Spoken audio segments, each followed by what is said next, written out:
Colton Hobb joins us tonight. Colton, thanks for coming on. Absolutely. Thank you guys so much for having me. And before we get into anything, I just want to make sure that everybody hasn't forgotten why we are actually here tonight. I mean, we lost 17 lives last week, and yes, I actually physically put 2 to rest. And to me, that was the hardest thing in the world to endure. I mean, nobody should have to go through this. So as long as we're taking the right steps to move forward from this and make sure that this doesn't happen again, I'm all for that. Well, we certainly haven't forgotten. Thank you for reminding us yet again. And we think that the only way to make the country better and maybe put a dent in this scourge is to have a rational, thoughtful conversation about what to do next.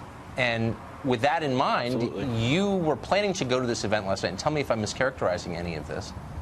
And you sent in, at the request of a CNN producer, you sent in a number of questions, statements you wanted to make, questions that you wanted to ask of the politicians on the stage. And they rewrote one of your questions? Is that right? Yes, sir. So what had happened was 4 days ago, I had gotten contacted by a lady named Carrie Stevenson from CNN. She had asked me originally to just write a speech. It was going to be at the town hall at the BB&T Center. So I agreed. I felt like it would be the right thing to do, be able to go speak my part, as well as open eyes to a few things that I thought that could make this situation a little better. From there, 3 days ago, so the next day after that, we had gotten, I got an email back from her, and she asked for more of questions rather than a speech, which I was totally fine with. So I wrote a little less of a speech and more of questions that I wanted to ask at the town hall. The day after that, it was more of just questions. She asked for just questions that I would like to ask.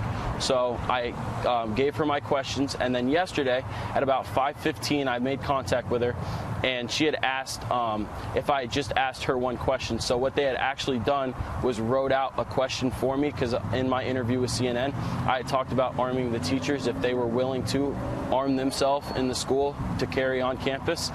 And they had, she had taken that of what I had briefed on and actually wrote that question out for me. So I have that question here if you'd like me to ask it for you. Well, but I just want to make sure I have this straight. So you sent them a long, in effect, essay on what you thought, but they put Yes, their sir. own words in the question, and they weren't the same as the words you had sent in? They were the producer's words? Absolutely. They had taken what I had wrote and what I had briefed on and talked about, and they actually wrote the question for me.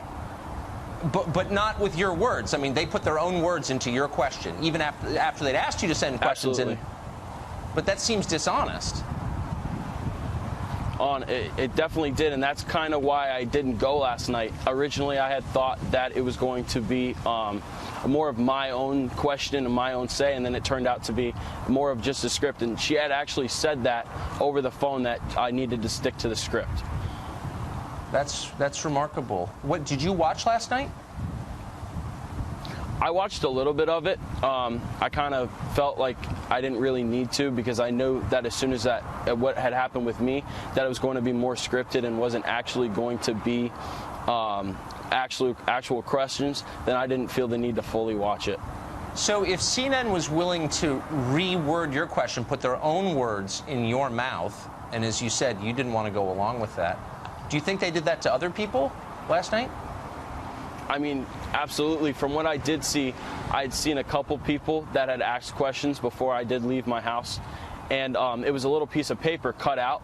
And I know for a fact that nobody cut their own paper out and wrote their own question, especially when they were all based off the same topic. So to me, from right there, it showed that this isn't correct. Why are they all have the same size piece of paper with a short little question on it? So to I guess me, it was a total what's waste of surprising is my time, you're not just some person off the street. You're a survivor of this shooting, and the point was to listen to you, to the survivors of the shooting. Were you surprised by the way they Absolutely. behaved? I mean, honestly, it was very shocking to me, because we just went through such a horrific tragedy.